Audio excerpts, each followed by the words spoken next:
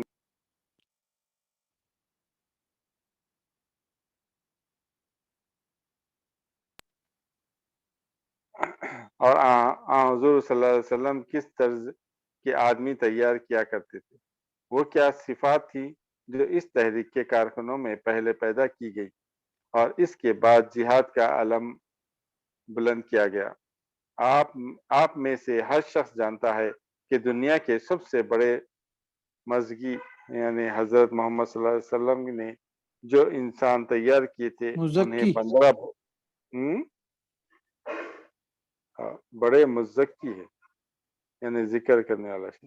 مزکی ہاں جی نے جو تزکیے سے نکلا ہوا، پاک صاف کرنے والا مزکی، تزکیے سے نکلا ہوا مزکی. تزکیے سے وہ دنیا کے سب سے بڑے مزکی یعنی حضرت محمد صلی اللہ علیہ وسلم. اس کے معنی یہ ہے حضرت محمد صلی اللہ علیہ وسلم نے جو انسان تیار کیے تھے انہیں 15 برس کی تیاری کے بعد میدان میں لایا گیا. اس تیاری کی تفصیلات معلوم کیجیے اور دیکھیے کہ یہ کس تدریج کے ساتھ ہوئی. اس میں کن صفات کی پرورش مقدم تھی اور کن کے مؤخر، کون سی صفات کس درجے میں مطلوب تھی اور انہیں کس حد تک ترقی دی گئی تھی اور کس مقام پر پہنچ کر اس جماعت سے اللہ تعالیٰ نے فرمایا کہ اب تم دنیا کا بہترین گروہ بن گئے ہو اور اس قابل ہو گئے ہو کہ نو انسانی کی اصلاح کے لیے نکلو۔ یہی نمونہ خود اپنی تیاری کے لیے بھی آپ کے سامنے ہونا چاہیے۔ یہاں تفصیل کا موقع نہیں ہے، میں صرف 2 حدیثیں آپ کے رہنمائی کے لیے پیش کروں گا جن سے آپ کو معلوم ہوگا کہ اس کام کے لیے کن صفات کے آدمی درکار ہیں۔ نبی کریم صلی اللہ علیہ وسلم فرماتے ہیں کہ یعنی ابو داؤد میں ہے، یعنی آدمی پورا مومن اس وقت بنتا ہے جب اس کی کیفیت یہ ہو جائے کہ اس کی دوستی اور دشمنی اور اس کا دینا اور روکنا جو ہو خالص اللہ کے لیے ہو، نفسانی اور دنیاوی محرکات اس کے لیے ختم ہو جائے۔ دوسری حدیث یہ حضور صلی اللہ علیہ وسلم نے فرمایا، میرے رب نے مجھے 9 چیزوں کا حکم دیا، کھلے اور چھپے ہر حال میں خدا سے ڈرتا ہوں، کسی پر مہربان ہوں یا کسی کے خلاف غصے میں ہوں، دونوں حالتوں میں انصافی کی بات کہوں۔ یہ دوسرا۔ تیسرا ہے خواہ فقیری کی حالت میں ہوں یا امیری کی حالت میں، بہرحال راستی و اعتدال پر قائم رہوں۔ چوتھا، اور یہ کہ جو مجھ سے کٹے میں ان سے جڑوں۔ پانچواں، اور جو مجھ سے زیادتی کرے میں اسے معاف کروں۔ چھٹواں، اور جو مجھے محروم کرے میں اسے دوں۔ ساتواں، اور یہ کہ میری خاموشی تفکر کی خاموشی ہو۔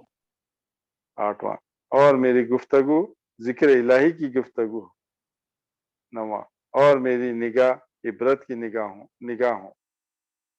ان اوصاف مطلوبہ کا ذکر کرنے کے بعد نبی کریم صلی اللہ علیہ وسلم فرماتے ہیں کہ یعنی مجھے حکم دیا گیا ہے کہ میں نیکی کا حکم دوں اور بدی سے روکوں۔ معلوم ہوا کہ نیکی کو پھیلانے اور بدی کو ختم کرنے کے لیے جو امت وسط اٹھے اس کے فرد میں یہ اوصاف ہونے چاہیے۔ انہی اوصاف کے ساتھ یہ فریضہ ادا کر سکتا ہے، یہ نہ ہو تو ہم کبھی اپنے منصب کے مقتضیات کو پورا نہیں کر سکتے۔ اظہر بھائی بات بہت بسم اللہ۔ واضح ہے۔ منا بالاسلام، یہ 9 صفات پھر سے پڑھ لیے ہمیں منی بھائی۔ اظہر بھائی 9 پوائنٹ جو ہے وہ پھر سے پڑھ دیے۔ میرے رب نے مجھے 9 چیزوں کا حکم دیا ہے، کھلے اور چھپے ہر حال میں خدا سے ڈرتا رہوں، کسی پر مہربان ہوں یا کسی کے خلاف غصے میں ہوں، دونوں حالتوں میں انصاف ہی کی بات کہوں، خواہ فقیری کی حالت میں ہو یا امیری کی حالت میں، بہرحال راستی و اعتدال پر قائم رہوں، اور یہ کہ جو مجھ سے کٹے میں اس سے جڑوں، اور جو مجھ سے زیادتی کرے میں اسے معاف کروں، اور جو مجھے محروم کرے میں اسے دوں، اور یہ کہ میری خاموشی تفکر کی خاموشی اور میری گفتگو ذکر الہی کی گفتگو اور میری نگاہ، یہ 9 پوائنٹس میں ایک پوائنٹ پہ اتنے ڈکور کی خاموشی۔ یہ جو پوائنٹ ہے 7واں، اس پہ کچھ روشنی ڈال سکتے ہیں نا؟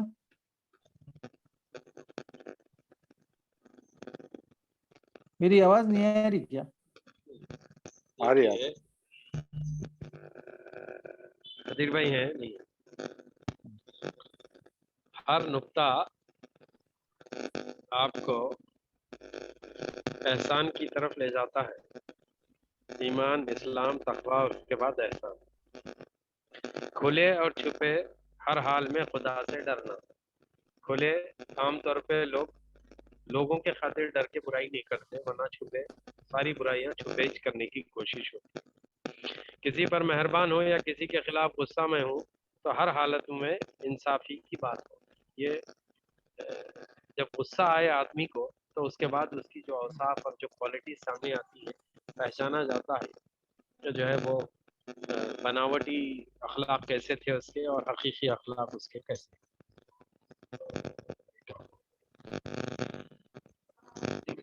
یہاں ایک سیکنڈ. دوسری طرف جو ہے خواہ فقیری کی حالت میں ہوں یا امیری کی حالت میں، بہرحال راستی و اعتدال پر قائم رہو. مطلب خوشحالیوں میں، پیسے کی فراوانی میں، تونگری میں، اور اس وقت کے آدمی کا جو انداز ہوتا ہے وہ کچھ اور ہوتا ہے. ذری سی کوئی مشکل آ گئی، کچھ فقیری، کچھ حالات ذرا تنگ ہونے لگے تو اس کی کیفیت بدل جاتی. اب ہر ایک کو ایک دوسری عینک سے دیکھنے لگا. تو یہ وہ سٹینڈرڈز ہیں جن کو دیکھ کے ایسا لگتا ہے. اور یہ کہ جو مجھ سے کٹے میں اس سے جڑوں.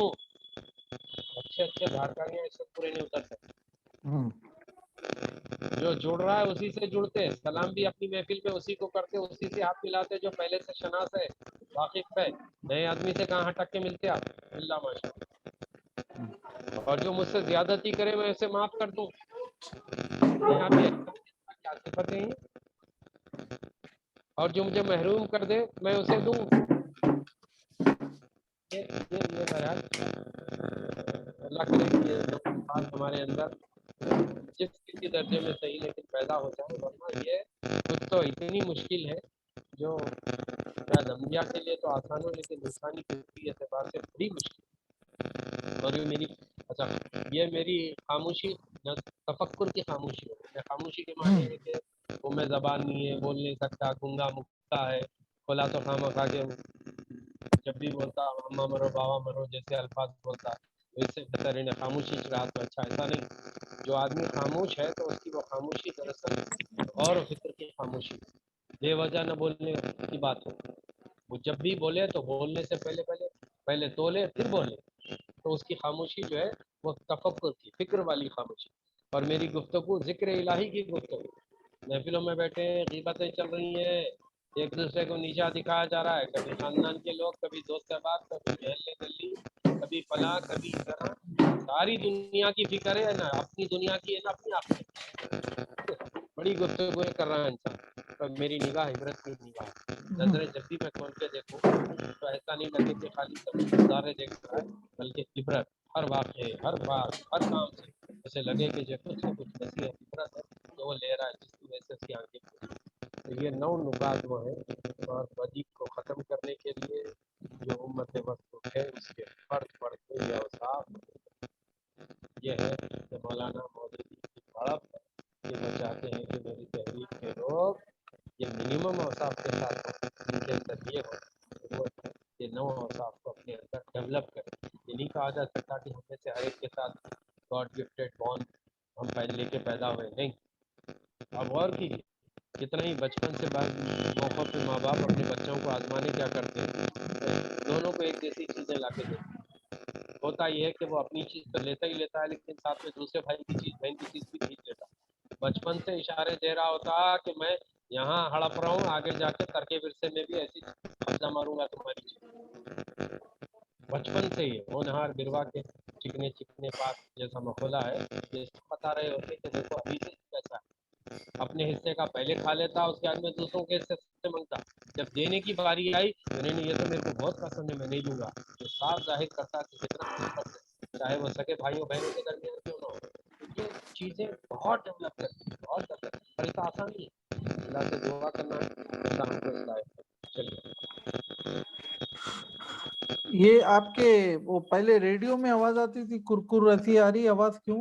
ہاں نہیں شاید وہ کچھ ہیڈ فونوں کا مسئلہ ہے. چلیے اب آج بہرحال آدھا وقت تو ہو گیا ہے، 7-8 منٹ ہے. آج کمپلیٹ کر لیں گے، کل ڈفرینٹ ہیڈ فون لگا جماعتی اوصاف. جی جماعتی اوصاف، باہمی ہمدردی و محبت. یہ تو شخصی اصلاح کا پروگرام ہوا.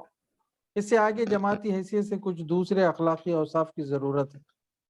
جماعتی نظم کو مستحکم اور کارگر بنانے کے لیے ضروری ہے کہ ارکان جماعت کے درمیان محبت و ہمدردی ہو، آپس میں حسن ظن ہو، بے اعتمادی کی جگہ اعتماد ہو، آپس میں مل کر کام کرنے کی صلاحیت ہو، ایک دوسرے کو حق کی نصیحت کرنے کی عادت ہو، خود آگے بڑھیں اور دوسروں کو اپنے ساتھ آگے بڑھائیں. یہ اوصاف ہر جماعتی نظم کے لیے ناگزیر ہیں. ورنہ اگر فردن سب لوگ اعلیٰ درجے کی صفات حسنہ اپنے اندر پیدا کر لیں لیکن منظم و مربوط نہ ہو آپس میں متعاون نہ ہو، شانہ سے شانہ ملا کر چل نہ سکیں، تو ہم دنیا میں علم برداران باطل کا بال تک بیکا نہیں کر سکتے۔ یہ کہنا غلط نہ ہوگا کہ شخصی حیثیت سے بہترین انسان ہم میں سے ہمیشہ موجود رہے ہیں اور آج بھی موجود ہیں، اور اگر آج دنیا بھر کو ہم چیلنج دے کر کہیں کہ ایسے لوگ کسی کے پاس نہ ہوں گے، تو شاید اس چیلنج کا جواب کسی قوم سے نہ دیا جا سکے، مگر یہ معاملہ صرف انفرادی اصلاح کی حد تک ہے۔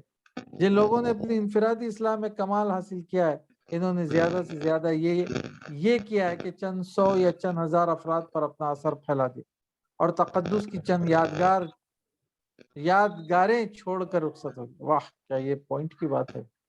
یہ طریقہ بڑے کام کرنے کا نہیں، بڑے سے بڑا پہلوان جو بھاری بوجھ اٹھانے اور کئی آدمیوں کو کشتی میں پچھاڑنے کی طاقت رکھتا ہو، ایک مربوط ریجمنٹ کے مقابلے میں بالکل بیکار ہے۔ اسی طرح اگر ہم میں سے کچھ لوگ انفرادی تزکیے کی تمام منازل طے کیے ہوں لیکن ان میں اجتماعی رابطے اور تعاون نہ ہو، تو ان کی حیثیت اس پہلوان کی سی ہے جو کسی ریجمنٹ کا عضو بن کر کام نہیں کرتا بلکہ منفردن ایک ریجمنٹ کو دعوت مبادرت دیتا ہے۔ انفرادی تزکیے کے لحاظ سے ہماری اپنی جماعت میں بھی ایسے رفقا کی کمی نہیں جن کی حالت پر خود مجھے رشک آتا ہے، مگر جہاں تک جماعتی تزکیے کا تعلق ہے، حالات افسوسناک ہیں۔ قرآن میں اس مسئلے پر اصولی حد تک مفصل روشنی ڈالی گئی اور حدیث میں اصول کی مکمل تشریحات موجود ہیں۔ پھر سیرت نبی صلی اللہ علیہ وسلم اور سیرت صحابہ کے مطالعے سے معلوم ہوتا مطالبہ اجتماعی اخلاق کے عملی نمونے بھی ملاحظہ کیے جا سکتے ہیں۔ ان چیزوں کی ورق گروانی کیجیے اور ناپ تول کر دیکھیے کہ کس پہلو سے ہمارے اجتماعی نظم میں کیا اور کتنی کمی ہے، اور اس کمی کو پورا کرنے کی فکر کیجیے۔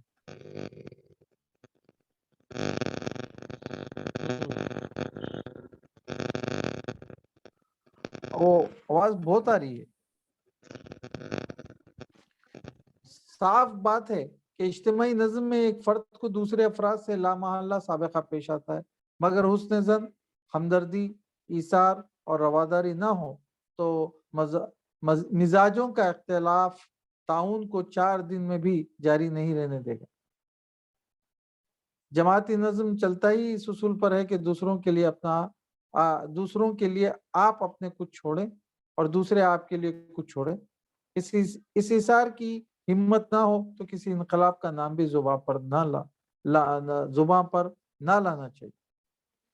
مجاہدہ فی سبیل اللہ کے لوازم۔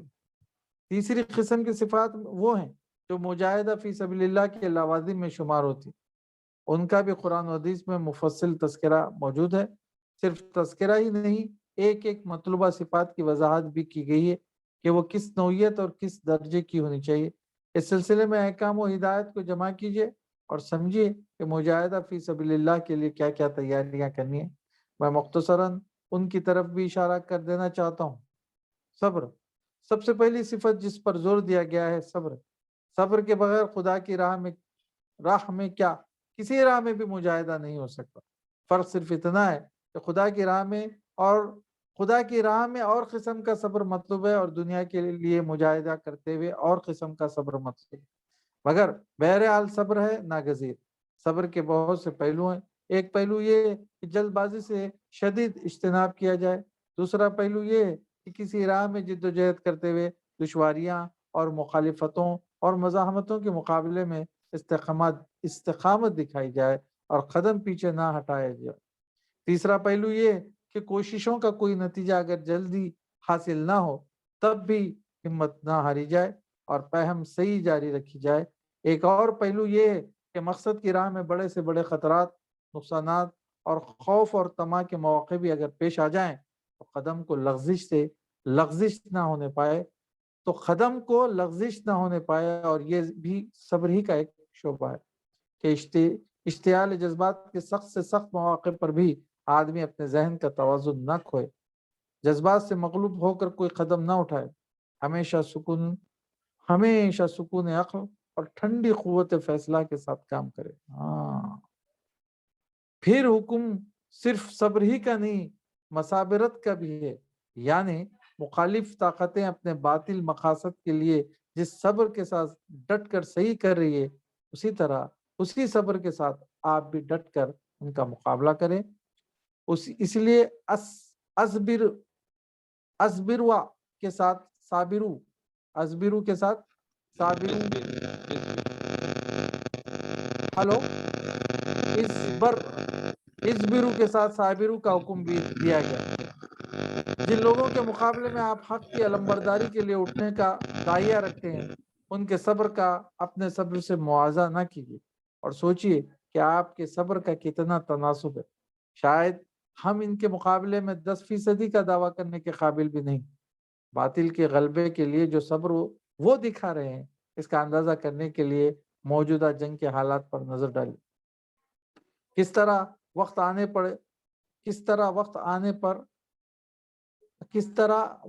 آ پڑنے پر ان لوگوں نے اپنے ان کارخانوں، شہروں اور ریلوے اسٹیشن کو اپنے ہاتھوں سے پھونک ڈالا جن کی تعمیر اور تیاری میں سالوں کی محنت اور بے شمار روپیہ صرف کیا گیا۔ یہ ان ٹانکوں کے سامنے سینے تان کر کھڑے ہو جاتے ہیں جو فوجوں کو اپنے آہنی پہیوں تلے کچل ڈالتے۔ یہ دشمن کے ان بمبار طیاروں کے سائے میں استقامت سے کھڑے رہتے ہیں جو موت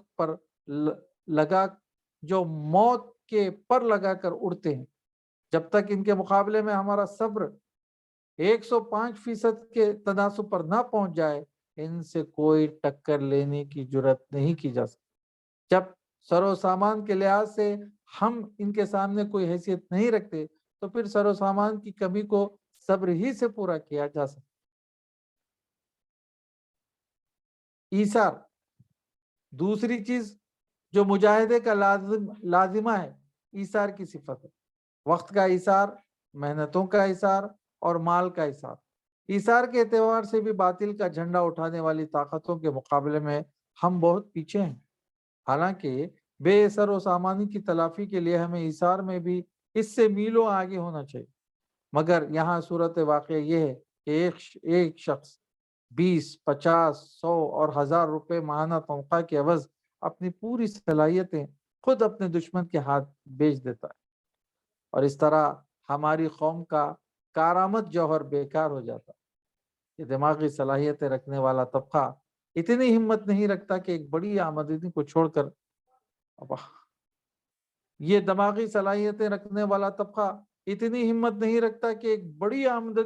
کر یہاں محض بقدر ضرورت خلیل معاوضے پر اپنی خدمات پیش کرے۔ پھر فرمائیے کہ اگر یہ لوگ اتنا ایثار بھی نہ کریں گے اور اس راہ میں پتا مار کر کام نہ کریں گے تو پھر اسلامی تحریک کیسے پھل پھول سکتی ہے؟ ظاہر بات ہے کہ کوئی تحریک محض وائلنٹروں کے بل پر نہیں چل سکتی۔ جماعتی نظم میں وائلنٹروں کو اسی درجے کی اہمیت حاصل ہے جیسے ایک آدمی کے نظام جسمانی میں ہاتھ اور پاؤں کو ہے۔ یہ ہاتھ اور پاؤں اور دوسرے اعضاء کس کام کے ہو سکتے ہیں اگر ان سے کام لینے کے لیے دھڑکنے والے دل اور سوچنے والے دماغ موجود نہ ہوں۔ دوسرے لفظوں میں ہمیں وائلنٹروں سے کام لینے کے اعلیٰ درجے کے جنرل چاہیے، مگر مصیبت یہ ہے کہ جس کے پاس دل اور دماغ کی قوتیں ہیں وہ دنیاوی ترقیوں کے دلدادہ ہیں اور مارکیٹ میں اس کی طرف جاتے ہیں جو زیادہ قیمت پیش کرے۔ نصب العین سے ہماری قوم کے بہترین افراد کی وابستگی ابھی اس درجے کی نہیں ہے کہ وہ اس کی خاطر اپنے منافع کو بلکہ منافع کے امکانات تک کو قربان کر سکے۔ اس ایثار کو لے کر اگر آپ یہ توقع کریں کہ وہ مفسدین عالم جو روزانہ کروڑوں روپے اور لاکھوں جانوں کا ایثار کر رہے ہیں ہم سے کبھی شکست کھا سکتے ہیں تو یہ چھوٹا منہ بڑی بات ہے۔ میں دل کی لگن سے جلدی پڑھ دیتا ہوں۔ نہیں، دل کی لگن کو جلدی نہ کو پڑھو بھائی۔ ایک پیراگراف بڑا ہے لیکن اس کے ساتھ ہی مکمل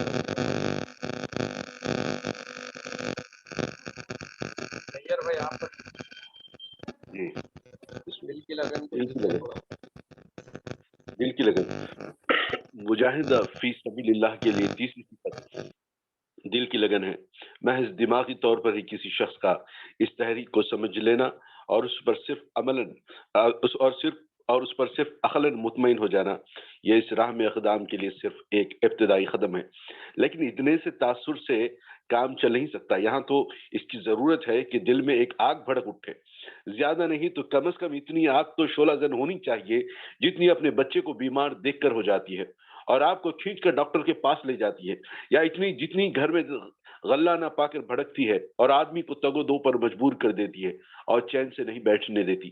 سینوں میں وہ جذبہ ہونا چاہیے جو ہر وقت آپ کو اپنے نصب العین کی دھن میں لگائے رکھے، دل و دماغ کو یکسو کر دے اور توجہات کو اس کام پر ایسا مرکوز کر دے کہ اگر ذاتی یا خانگی یا دوسرے غیر متعلق معاملات کبھی آپ کی توجہ کو اپنی طرف کھینچے بھی تو آپ سخت ناگواری کے ساتھ ان کی طرف کھینچے۔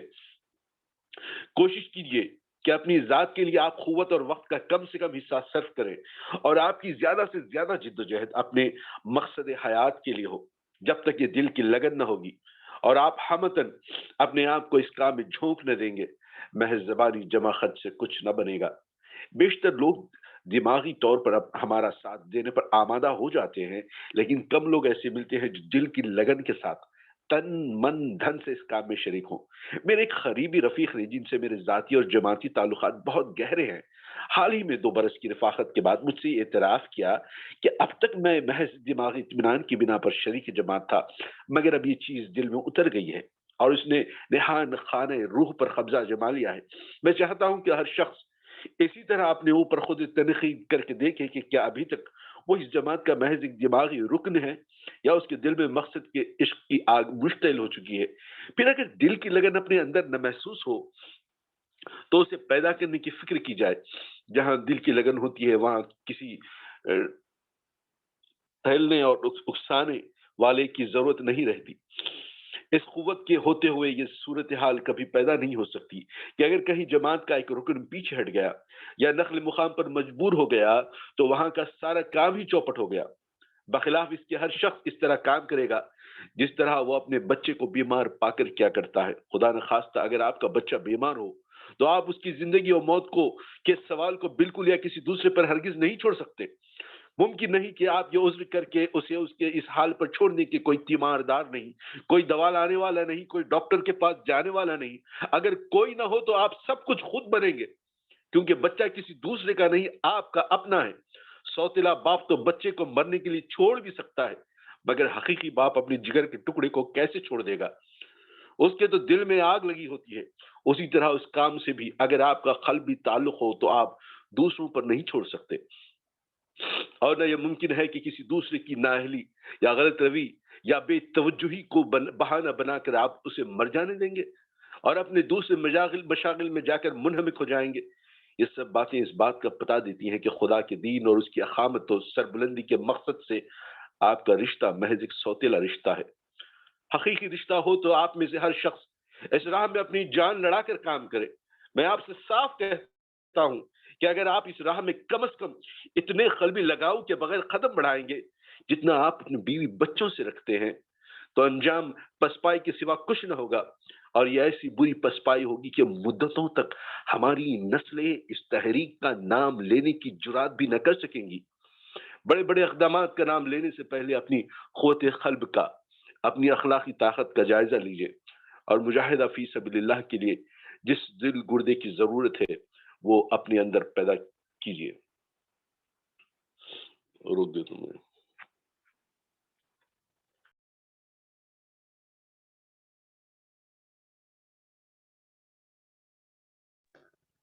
صحیح ہے پیغام، چند لائن ہے پڑھ لیجئے۔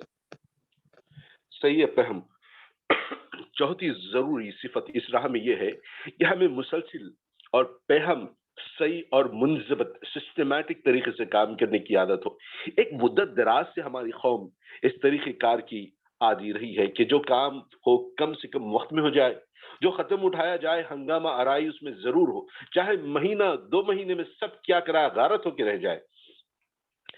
اس عادت کو ہمیں بدلنا چاہیے۔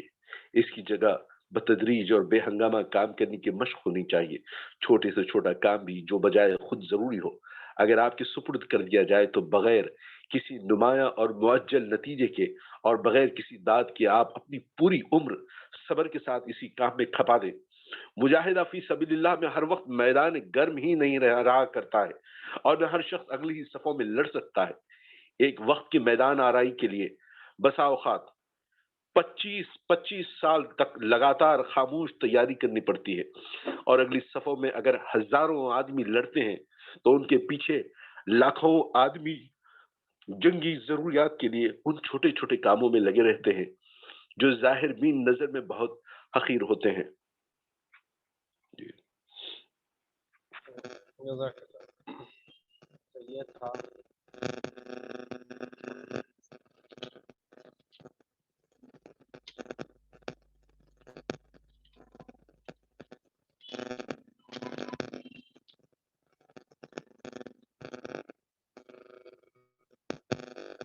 مجھے صاحب ایک بار پھر ریکویسٹ ہے آپ سے، ذرا آپ پھر سے ری جوائن کریں، آواز بالکل نہیں آئی۔ کب آ رہی ہے؟ ہاں آ رہی ہے، ابھی آ رہی ہے۔ تو شاید ہیڈ فون جو ہے بالکل قریب ہو کے لگا۔ سالے گروہ کے لیے کم از کم ضروری صفات، یہاں سے آج ہماری گفتگو بڑھنا شروع ہوا تھا۔ مجاہد نفس، یہ پہلا سب ہیڈنگ ہم نے پڑھا، نفس کا مجاہدہ، یعنی قبل اس کے کہ آپ باہر کی دنیا میں خدا کے باغیوں سے مقابلہ کرنے کے لیے نکلے، اس باغی کو مطیع بنائیں جو خود آپ کے اندر موجود ہے۔ یہاں سے گفتگو شروع ہوئی اور یہ بات آئی ہجرت،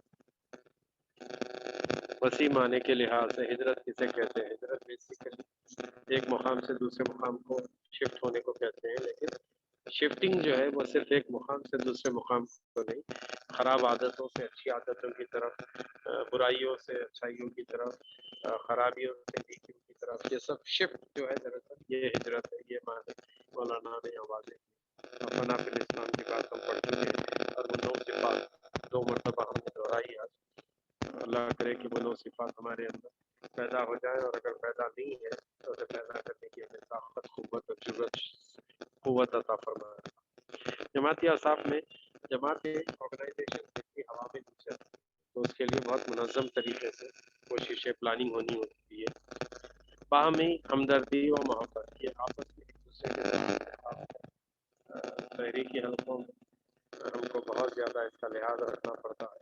تو کبھی ایسا ہو رہا ہے، ہوتا بھی ہے کہ کسی وجہ سے ہمارے پاس کوئی ایسے رفقا شریف ہو گئے ہوں یا کوئی ایسے ذمہ دار ہمارے درمیان آ گئے ہوں اور جن کا حال یہ ہے کہ وہ تفریق کرتے ہوں، ڈفرینشیٹ کرتے ہوں، غریبوں میں، امیروں میں، پڑھے لکھوں میں، ان پڑھوں میں، وغیرہ وغیرہ، اس طرح کی بہت سی چیزیں۔ تو یہ لیڈرشپ کی خصوصیات یہ ہوتی ہے کہ وہ لوگوں میں ہم کو جو چاہیے، جیسا مولانا نے کہا کہ کوئی بہت بڑا مسٹر یونیورس والا پہلوان نہیں چاہیے، ہم کو ڈسپلن کیڈر کے چھوٹے چھوٹے سولجر چاہیے جو ایک آواز پر اپنے اس کام کو انجام دینے کے لیے کھڑے ہوں۔ اور آپ نے دیکھا کہ ہاں مولانا نے جو بات کی ہے کہ مجاہدہ فی سبیل اللہ کے لوازم میں، یعنی وہ صبر آدمی جو ناحق کو پانے کی، اس دنیا کو حاصل کرنے کی، آپ غور کیجیے، کبھی کسی نے خوب کہا کہ ہم اپنا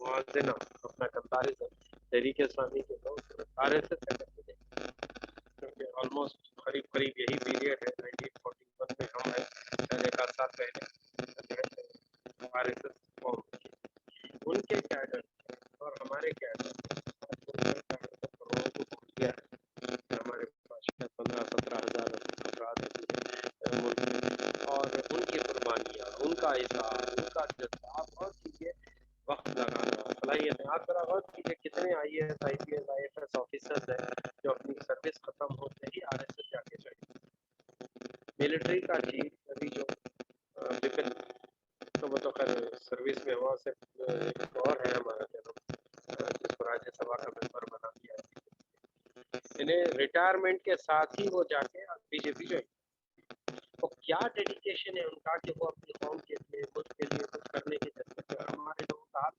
ریٹائرمنٹ کے بعد یا تو مسجد پکڑ لیتے ہیں یا نہیں تو جو ہے گھر کا سودا لانا، ترکاری گوشت فلاں چنا، یا پھر کیلنڈروں پہ نشان ڈال ڈال کے ولیمے کی دعوت کب ہے، چلا چھٹی فلاں کب ہے، امت کھانے میں لگی ہوئی یا کھلانے میں لگی ہوئی، تو ہم صبر والے، اثار والے اور بڑے ہو جاتے ہیں۔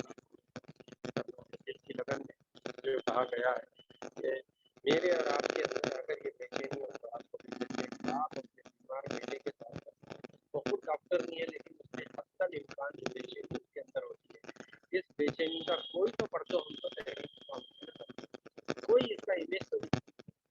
مثال کے طور پہ آپ کہیں جا رہے ہیں اور کسی وجہ سے گاڑی خراب ہو گئی ہے، پیٹرول نہیں ہے، تو آپ کیا کرتے ہیں؟ گاڑی میں پیٹرول نہیں ہے بلکہ چھوڑ دیتے ہیں، پیٹرول لانے جاتے ہیں۔ اگر رات کا وقت ہے پیٹرول نہیں ملتا ہے تو کہاں ملتا وہ معلوم کرتے ہیں۔ آپ کی بے چینی کا حال یہ ہوتا ہے کہ کچھ اور نہیں ہو تو پھر راستے سے گزرنے والی گاڑیوں سے جو مانگتے، مطلب جو بے چینی سے آپ کرتے ہیں تاکہ کسی طرح جو ہم پہنچا جا سکے اور گاڑی کو اسٹارٹ کیا جا سکے۔ تو یہ جو بے چینی ہے نا تڑپ، اس کا کچھ نہ کچھ حصہ اور اگر یہ نہیں ہے تو پھر مولانا نے جو کہا ہے کہ چھوٹی منہ تو یہ چھوٹا منہ بڑی بات ہے کہ ہم چاہتے ہیں جب تقریریں تو بہت کر رہے ہیں، تو حال یہ ہے کہ بھرپور ہم کیا تقریریں کر سکیں گے، جتنی تقریریں جتنی باتیں آج کل یوٹیوب پہ اور انٹرنیٹ پہ حوالے کریں۔ بات یہ ہے کہ کیا کوئی آرگنائزیشن اس کام کو لے کے اٹھنے والا جس نے کہا ہو کہ اقامت دین کی بات کو لے کر اٹھا ہے، رضا الہی کے لیے کر رہا ہے، فلاح آخرت کے لیے کر رہا ہے، خود فرض کی ارتقاء کرنا چاہتا ہے، معاشرے کی تعمیر کرنا چاہتا ہے، ریاست کی تشکیل کرنا چاہتا ہے، کیا یہ اس کے لیے کچھ اوصاف کچھ کوالٹی جو ہے وہ کہیں فلفل کر رہا ہے؟ کبھی ہوا دیکھ رہا جن کے وہ بھی اجالے میں دیکھ رہا تو کبھی پوری نہیں ہوتی، کام نہیں چلے گا۔ اللہ کے لیے ہم سب کو اس بات کو عطا فرمائے کہ ہمارے اندر اگر یہ کمیاں رہی ہیں تو ان کمیوں کو دور کرنے اور وہ 9 اوصاف جسے اللہ کے نبی صلی اللہ علیہ وسلم نے کہا ہے کہ مجھے حکم دیا گیا، اللہ کرے کہ وہ اوصاف ہم سب میں پیدا ہو جائیں، اور اگر کسی میں پہلے سے ہیں تو اس میں اور تقویت عطا فرما، اور بالکل نہ ہو تو اللہ ہمارے اندر وہ اوصاف پیدا فرما دے جو تو نے اپنے نبی کو کہے اور تیرے نبی نے ہم تک پہنچائے اس سچے نبی کی زبانی۔ اے الہ العالمین ہماری کوتاہیوں کو درگزر کر، گناہوں کو معاف فرما، ہم سب کی مغفرت کر دے، اور اے اللہ ہماری اس نشست میں یہ پڑھنے کو قبول فرما لے۔ ہمیں جو لوگ بیمار ہیں، امت مسلمہ میں جو بیمار ہیں، جنہوں نے دعاؤں کی درخواستیں کی، اللہ ان سب کو صحت کامل عاجل عطا فرما۔ اے اللہ ہم سب سے تو راضی ہو جا، تو سے راضی ہے۔ اے الہ العالمین ہماری تمام دلی جائز حاجات کو قبول فرما لے۔ اے اللہ ہم سب تو سے راضی ہیں، تو بھی ہم سے راضی ہو۔ سبحان ربک رب العزت عما یصفون وسلام علی المرسلین والحمد للہ رب العالمین۔ 172 ڈے ہوا ہے آج۔ کل انشاءاللہ ایز یوزول ہمارا جمعے والا دن ہوگا۔ جن کسی نے بھی پہلے سے جو تیاری کر رہے ہیں وہ لوگ بھی کر سکتے ہیں، کچھ نئے لوگ بھی اگر کرتے ہیں۔ شارق آپ بھی کچھ سنا سکتے ہیں، مناف صاحب آپ غالباً لاسٹ ٹائم مس ہو گئے ہیں، حنیف بھائی ایز یوزول، اور ہمارے عاصم خالدی صاحب تھے، معراج بھائی وغیرہ۔ بہرحال ہم میں سے جو لوگ بھی جو کچھ پیش کر سکتے ہیں، چونکہ ہم نے کوئی پابندی نہیں رکھی ہے، 5 سے 7 منٹ میکسیمم 10 منٹ، تاکہ ہماری اپنی صلاحیتیں بھی بڑھے، اور ساتھ ساتھ جو ہے کل انشاءاللہ کل کی کمپیئرنگ شاہد بھائی کریں۔ چلیے جزاک اللہ خیرا۔